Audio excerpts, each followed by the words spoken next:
ಇನ್ನು CM DCM ಗೃಹ ಸಚಿವರು ನೇರ ಜವಾಬ್ದಾರಿ ಕಾಲ್ ತುಳಿತ ದುರಂತ ಜವಾಬ್ದಾರಿ ಹೊರಬೇಕಾಗಿದೆ ಅಂತ ಬೆಂಗಳೂರಿನಲ್ಲಿ ಕೇಂದ್ರ ಸಚಿವ ಎಚ್ಡಿಕೆ ಒತ್ತಾಯ ಮಾಡಿದ್ದಾರೆ. ಈ ಘಟನೆಯ ಜವಾಬ್ದಾರಿ ಸಿಎಂ ಡಿಸಿಎಂ ಗೃಹ ಸಚಿವರು ನೇರವಾಗಿ ಹೊರಬೇಕು, ಇವರೇ ನೇರವಾದಂಥ ಜವಾಬ್ದಾರಿ ಅಂತ ಬೆಂಗಳೂರಿನಲ್ಲಿ ಕೇಂದ್ರ ಸಚಿವ ಎಚ್ಡಿಕೆ ಮತ್ತೊಮ್ಮೆ ಒತ್ತಾಯ ಮಾಡಿದ್ದಾರೆ. ದುರಂತದಲ್ಲಿ 3 ಜನರದ್ದು ತಪ್ಪಿದೆ. ಕಪ್ ಗೆದ್ದ ಮರುದಿನ ಸನ್ಮಾನ ಅವಶ್ಯಕತೆ ಇತ್ತ? ಇನ್ನು ಬೇಕಾಬಿಟ್ಟಿಯಾಗಿ ಸನ್ಮಾನ ಮಾಡಿದ್ದಾರೆ ಅಂತ, ಬೇಕಾಬಿಟ್ಟಿಯ ಸನ್ಮಾನ ಅವಶ್ಯಕತೆ ಇತ್ತ ಹೇಳಿ. ಇನ್ನು ಸರ್ಕಾರ 50 ರೂಪಾಯಿ ಪೇಟ ಹಾಕಿದ್ದಾರೆ, ಅದನ್ನ ಅವರು ಮನೆಗೆ ತೆಗೆದುಕೊಂಡು ಹೋದ್ರ, ಮನೆಗೆ ಹಾರ ಪೇಟ ತೆಗೆದುಕೊಂಡು ಹೋದ್ರ, ಬೇಕಾಬಿಟ್ಟಿ ಸನ್ಮಾನ ಬೇಕಿತ್ತ ಅಂತ ಎಚ್ಡಿಕೆ ಪ್ರಶ್ನೆ ಮಾಡಿದ್ದಾರೆ.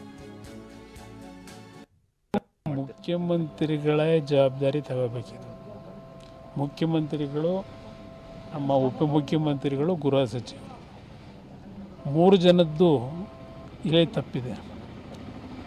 ಏಕಾಏಕಿ ಮಾರನೇ ದಿವಸ 24 ಗಂಟೆ ಒಳಗೆ ಈ ಸನ್ಮಾನ ಮಾಡೋ ಅವಶ್ಯಕತೆ ಇದೆ. ಹೋಗಿ ಸನ್ಮಾನ ಮಾಡೋದ್ರಲ್ಲ, ನಾನು ಹೇಳಿದ್ನಲ್ಲ, ಯಾವ ರೀತಿ ಸನ್ಮಾನ ಮಾಡಿದ್ರಿ ನೀವು ಅವರಿಗೆ, ಆಟಗಾರರಿಗೆ ಬೇಕಾಬಿಟ್ಟು ಮಾಡಿದ್ರಿ.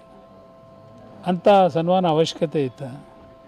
ನೀವು ಕೊಟ್ಟಂಥ ಅದೆಂಥ ಒಂದು ಶೈಲಿಯೂ ಅವರಿಗೆ ಕ್ರಿಕೆಟ್ ಪ್ಲೇಯರ್ಸ್ಗೆ, ಆಮೇಲೆ ಅದು ಎಲ್ಲಿಂತಂದ್ರೋ ಒಂದು 50 ರೂಪಾಯಿಂದ ಒಂದು ಇದನ್ನು ಹಾಕಿದ್ದೀರಿ ಪೇಟನ. ಅವ್ರು ಬಹುಶಃ ಅದು ಮನೆಗೆ ಎತ್ಕೊಂಡು ಹೋದ್ರು, ಇಲ್ಲಿ ಹೋಗ್ಬೇಕಾದ್ರೆ ಅಲ್ಲಿಂದ ಎಲ್ಲ ಹಾಕ್ಬಿಟ್ಟು ಹೋದ್ರೆ ದೇವರೇ ಕಾಪಾಡಬೇಕು. ಈ ಥರ ಸನ್ಮಾನ ಮಾಡಿ ಕಳಿಸಿದ್ದೀರಿ. ಇದಕ್ಕೆ ಈ ತರಾತುರಿ ಸನ್ಮಾನ ಬೇಕಿತ್ತು. ಜವಾಬ್ದಾರಿ ತಗೊಂಡು ರಾಜೀನಾಮೆ ಕೊಡಬೇಕಂತ ಆಗ್ರಹ ಮಾಡ್ತೀವಿ. ನೈತಿಕತೆ ಇದ್ದರೆ ಕೊಡಬೇಕು. ನನ್ನ ಅಭಿಪ್ರಾಯದಲ್ಲಿ ಆಗಿರೋದಕ್ಕೆ ಅವರದೇ ದಿನಗಳಾಗಬೇಕು. ಈಗಿನ ಕಾಲದಲ್ಲಿ ನಾವು ರಾಜಕಾರಣಿಗಳು ಬಂಡರು ಅಂತಕ್ಕಂಥದ್ದನ್ನು ಹಲವಾರು ರೀತಿ ತೋರಿಸ್ಕೊಂಡಿದ್ದೇವೆ. ಅಂದರೆ ಅವರಿಂದ ನಾನು ನಿರೀಕ್ಷೆ ಮಾಡಲಿಕ್ಕಾಗಲ್ಲ. ಬಟ್ ಅದು ನಾವು ವಿರೋಧ ಪಕ್ಷವಾಗಿ ನಮ್ಮ ಡಿಮ್ಯಾಂಡ್ ಏನಿದೆ ಡಿಮ್ಯಾಂಡ್ ಹೇಳಿದ್ದೇವೆ. ಹೆಣದ ಮೇಲೆ ರಾಜಕೀಯ ಮಾಡತಕ್ಕಂಥ ದುರ್ಗತಿ ನಮಗೆ ಬಂದಿಲ್ಲ, ಅದು ಬರೋದೂ ಇಲ್ಲ.